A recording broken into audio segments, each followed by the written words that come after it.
Hello students, मैं Shailesh sir एक बार फिर आप लोग को स्वागत है मेरा अपना यूट्यूब चैनल 10 का इंग्लिश पॉइंट में। इसको सब्सक्राइब कर लीजिएगा और देखिए नंबर दिया हुआ, अगर कोई प्रॉब्लम हो तो इस पर आप संपर्क कर लीजिएगा। ठीक है, चलिए पोएट्री का दूसरा चैप्टर है सॉन्ग ऑफ माई सेल्फ। पहला चैप्टर का मैं कंप्लीट वीडियो अपलोड कर दिया हूँ, देख लीजिएगा आप लोग। 100 मार्क्स का है ना। अब देखिए यहाँ पर हेडिंग क्यों दिया गया सॉन्ग ऑफ माई सेल्फ, ये समझिए। सॉन्ग ऑफ माई सेल्फ क्यों कहा गया? तो सॉन्ग ऑफ माई सेल्फ अगर इसका हिंदी देखा जाए तो मेरा खुद का गाना, इसका हिंदी होगा मेरा खुद का गाना। तो आखिर क्यों हेडिंग दिया गया? तो देखिए इस चैप्टर के लेखक हैं वाल्ट हिटमैन। वो कहते हैं कि मेरा खुद का गाना का कितना महत्व है मेरे लाइफ में, उसको जिक्र किए हैं। अब खुद का गाना का मतलब क्या? जैसे देखते होंगे कि प्रत्येक लोग जो है अपने आप में गुनगुनाते हैं, कोई गाना गाते रहते हैं, तो उसी प्रकार के हैबिट इनके अंदर है, वाल्ट हिटमैन के अंदर। तो वही कहते हैं कि मैं जब भी पेंसिव मूड में रहता हूँ, मैं जब भी उदास रहता हूँ, मैं जब भी दुखी रहता हूँ, तो मैं किसी के पास नहीं जाता हूँ, किसी दूसरे लोगों के पास बात करने नहीं जाता हूँ, मैं खुद से गाना गा लेता हूँ और खुद से गाना गा करके मैं खुश हो जाता हूँ। तो इसीलिए इन्होंने कहा कि सॉन्ग ऑफ माई सेल्फ, मेरा खुद का गाना, मेरा खुद से जो गाया हुआ गाना है, उसको इन्होंने कहा कि वो मेरे लिए कितना उपयोगी है। दूसरी चीज़ कि दूसरे लोगों को भी सलाह देते हैं, कहते हैं कि देखो जैसा मैं करता हूँ वैसा तुम भी करो। ये कहते हैं कि मुझे ये आदत नहीं है कि मैं जब उदास रहता हूँ तो कोई मतलब उपकरण का सहारा लेता हूँ या किसी लोगों के पास जा करके मैं बातचीत करने लगता हूँ, इसके बाद खुश होता हूँ, ऐसा नहीं है इनको हैबिट। ये कहते हैं कि मतलब खुद से मैं गाता हूँ और खुद से खुश हो जाता हूँ। इसलिए गाना का जो है मेरे लाइफ में बहुत ही महत्व है, जो मैं खुद से गाता हूँ। तो दूसरों लोगों को भी सलाह देते हैं, कहते हैं कि जैसा मैं करता हूँ वैसा तुम भी करो। और ऐसा संभव है क्योंकि जिस मिट्टी से मेरा शरीर बना हुआ है वही मिट्टी से तुम्हारा भी शरीर बना हुआ है। जो ब्लड हमारे अंदर है वो ब्लड तुम्हारे अंदर भी है, इसलिए जैसा मैं करता हूँ वैसा तुम भी करो। ठीक है, और है थीम के माध्यम से, समरी के माध्यम से मैं आपको समझाऊंगा। चलिए यहाँ पर देखिए अबाउट ऑथर। सबसे पहले ऑथर के बारे में आप जानिए। ऑथर्स नेम, ऑथर्स के नेम है वाल्ट हिटमैन। वाल्ट हिटमैन नाम है। बॉर्न एंड डाइड इन, जन्म लिए और मरे 1819 ईस्वी में जन्म हुआ और 1892 ईस्वी में इनका मृत्यु हो गया। बिलोंग्स टू, संबंध रखते हैं अमेरिका से। अमेरिका में एक जगह है वेस्ट हिल्स, वहीं पे इनका जन्म हुआ था। हिज फादर वाज ए, उनके पिताजी एक थे, क्या थे? कारपेंटर थे। कारपेंटर यानी बढ़ी थे। ही वर्क एज कारपेंटर, उन्होंने भी कारपेंटर का काम किया। कितने साल तक? 12 वर्षों तक, यानी 12 ईयर्स तक। ठीक है, चलिए मैं आगे बता देता हूँ आपको, बढ़ा देता हूँ पेज को। यहाँ पर देखिए ही ऑल्सो वर्कड एज, इन्होंने और भी काम किया, जैसे प्रिंटर का काम किया, टीचर का काम किया, एडिटर का भी काम किया है।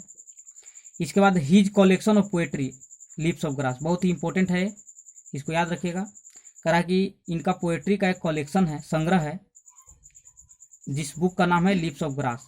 इसमें लगभग 400 पोएम्स है, तो वही 400 पोएम का कलेक्शन है, उस बुक का नाम है लिप्स ऑफ ग्रास।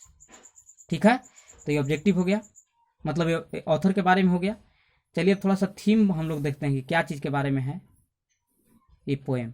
तो मैं तो पहले ही आपको बता दिया हूँ कि ये जो है मतलब वाल्ट हिटमैन बताते हैं कि जब भी मैं उदास रहता हूँ तो मैं खुद से गाना गा करके खुश हो जाता हूँ। इसलिए गाना जो है मेरे जीवन में बहुत महत्व है, महत्वपूर्ण है। और कहते हैं कि जैसा मैं करता हूँ वैसा तुम भी करो, यानी दूसरे लोगों को भी ये सलाह देते हैं। चलिए यहाँ पर देखिए theme of the poem. Poem का थीम, थीम मतलब विषय या प्रसंग होता है। तो कह रहा है कि song of my self has been written by Walt Whitman. Song of my self Walt Whitman के द्वारा लिखा गया है। इन दिस पोएम, इस कविता में the poet enjoys himself and sings himself. इस कविता में कवि खुद से इंजॉय करते हैं। देखिए इंजॉय मेस लगा हुआ है, प्रेजेंट इंडेफिनिट टेंस के वाक्य है, यानी हिंदी ता है ती है में जाएगा। तो कह रहा है कि कवि जो है खुद से इंजॉय कर लेते हैं, खुद से आनंद ले लेते हैं और खुद से गाते हैं। The he advises other people, देखिए एडवाइज मेस लगा तो प्रेजेंट इंडेफिनिट हो गया। वह दूसरे लोगों को सलाह देते हैं। टू एज्यूम, देखिए बीच बीच में ऐसा वर्ड आएगा, इसको नोट कर लीजिए। एज्यूम मतलब मानना होता है। वह दूसरों लोगों को मानने के लिए सलाह देते हैं। व्हाट ही एज्यूम्स, जो वह मानते हैं। बिकॉज, क्योंकि एवरी एटम ऑफ ब्लड, क्योंकि रक्त का प्रत्येक एटम, एटम मतलब वही कण, एटम मतलब कण होता है, छोटा भाग, क्योंकि ब्लड का प्रत्येक कण is the same in all human being. वो दूसरों लोगों को सलाह देते हैं। वाल्ट हिटमैन कहते हैं कि एवरी एटम ऑफ ब्लड, रक्त का प्रत्येक कण is the same in all human being, सभी मानव जाति में एक ही प्रकार के ब्लड है। इसलिए मैं जैसा कर सकता हूँ, मैं जो कर सकता हूँ वो तुम भी कर सकते हो, ऐसा सलाह देते हैं वाल्ट हिटमैन दूसरे लोगों को। मतलब वो कहते हैं कि खुद से गा करके तुम खुश हो सकते हो। गाना का महत्व है, उनके जीवन में बहुत इम्पोर्टेंट है। चलिए अब आगे बढ़ते हैं समरी की ओर। देखिए summary song of my self करा कि song of my self is a nice poem. Song of my self एक अच्छा कविता है। Which has been written by Walt Whitman, जिसे, विच यहाँ देखिए रिलेटिव प्रोनाउन है, जिसे यहाँ हिंदी होगा, जिसे वाल्ट हिटमैन के द्वारा लिखा गया है। हु बिलोंग्स टू अमेरिका, जो अमेरिका से संबंध रखते हैं, अमेरिका के रहने वाले हैं। इन दिस पोएम, इस कविता में द पोएट डिस्क्राइब्स, इस कविता में कवि वर्णन करते हैं अबाउट हिमसेल्फ, खुद के बारे में। He enjoys himself and sings himself, वह खुद से आनंद लेते हैं और खुद से गाते हैं। अकॉर्डिंग टू, देखिए अकॉर्डिंग टू के मतलब होता है के अनुसार। अकॉर्डिंग टू द पोएट, लेखक के अनुसार, every atom belongs to him, belongs to every human being. कह रहा है कि प्रत्येक कण है ना, बिलोंग्स टू हिम, जो उनके अंदर बिलोंग करता है, जो उनके अंदर निहित है, belongs to every human being, वो प्रत्येक मानव के अंदर बिलोंग करता है। ही सेज दैट, वह कहते हैं कि all human beings are made of same soil, वो कहते हैं कि सभी मानव जाति जो हैं वो एक ही प्रकार के मिट्टी से बने हुए हैं। They are born from same parent, और उनके भी माता पिता है, मतलब सब जैसे मेरे माता पिता है वैसा ही उसी प्रकार के सेम पेरेंट्स सभी लोगों को हैं। And their blood is same, और उनका जो रक्त है वो एक ही प्रकार के है, मतलब सेम है। They also breathe the same air, और वे लोग एक ही प्रकार के मतलब हवा लेते हैं। ऐसा नहीं कि मैं दूसरा हवा लेता हूँ, सांस लेता हूँ, और वे लोग दूसरा सांस हवा लेते हैं सांस लेने के रूप में, ऐसा बात नहीं है। सब लोग एक ही प्रकार के हवा लेते हैं। तो यहाँ पर थोड़ा सा आप समझिए कि इसके माध्यम से कह रहे हैं कि देखो मैं जो कर सकता हूँ वो तुम भी करो। वाल्ट हिटमैन दूसरे लोगों को सलाह दे रहे हैं, क्योंकि मेरा जिस मिट्टी से शरीर बना हुआ है वो मिट्टी से तुम्हारा भी बना है। मैं जो सांस लेता हूँ वो तुम भी लेते हो, तुम भी हवा लेते हो, है ना, इसलिए तुम ऐसा करो। मतलब मैं ऑक्सीजन लेता हूँ तो तुम भी ऑक्सीजन लेते हो, और सबका ब्लड जो है सेम है, इसलिए मैं जो करता हूँ वो तुम भी करो। मतलब खुश होने के लिए दूसरे व्यक्तियों पर या दूसरे उपकरण पर निर्भर मत रहो, ऐसा सलाह देते हैं वाल्ट हिटमैन दूसरे लोगों को। फिर देखा रहा है कि nature smooth everyone in the same way, प्रकृति भी जो है वो सबको एक ही रास्ते से, एक ही तरह से, एक ही तरीका से सबको स्मूथ करता है, मतलब चिकना करता है। The poet is 37 years old, इस कविता में जो कवि है वो 37 साल का है। वो कवि कहता है कि मैं 37 ईयर्स का हूँ, लेकिन मैं देखने में 37 ईयर्स नहीं लगता हूँ, क्योंकि मैं खुश होने का तरीका हमको मालूम है, इसलिए मैं दुखी नहीं रहता हूँ, और मेरा उम्र 37 ईयर्स हो गया है, लेकिन अभी भी मैं अच्छा लगता हूँ। कोई नहीं कह सकता कि 37 ईयर्स का हूँ, कोई भी कहेगा तो 20, 22, 23, 25 वर्ष का ही कहेगा। क्यों ऐसा कहेगा? क्योंकि उनका हेल्थ जो था वो बहुत ही अच्छा था। क्यों? क्योंकि वो खुद से गा लेते हैं, खुद से एंजॉय कर लेते हैं जब भी उनके ऊपर उदासी छाता है।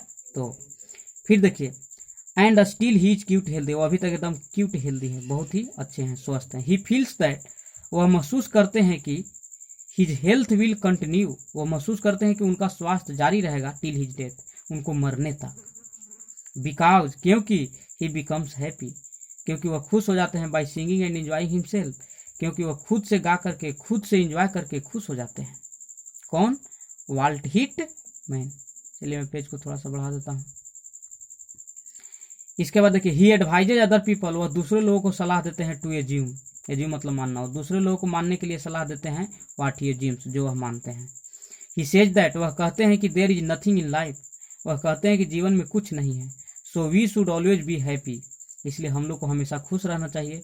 And try to make others happy, और दूसरों को भी खुश करने की कोशिश करना चाहिए। Thanks students. तो मैं उम्मीद करता हूँ कि इसको समरी को आप अच्छा समझ गए होंगे। शुरू से लेकर के अंत तक आप इस वीडियो को 1-2 बार देख लीजिए, आपको सारा कन्फ्यूजन दूर हो जाएगा। तो ये समरी था, और राइटर से संबंधित 2-4 बात मैं लिख दिया हूँ, थीम था। इसके बाद 2 वीडियो और हम अपलोड करेंगे, मतलब प्रत्येक चैप्टर से लगभग 3 वीडियो होगा। एक एक्सप्लेनेशन का होगा, थीम वगैरह ऑब्जेक्टिव रहेगा, समरी रहेगा, एक ऑब्जेक्टिव रहेगा, और एक अलग से एक्सप्लेन करने के लिए जो 4 मार्क्स का पूछता है वो रहेगा। ठीक है, तो इस वीडियो के बाद 2 वीडियो और इस पर बनाएंगे, सॉन्ग ऑफ माई सेल्फ पर। आप लोग देखते रहिए और अच्छा से पढ़ते रहिए। थैंक्स स्टूडेंट्स, मिलते हैं विशेष नेक्स्ट वीडियो में।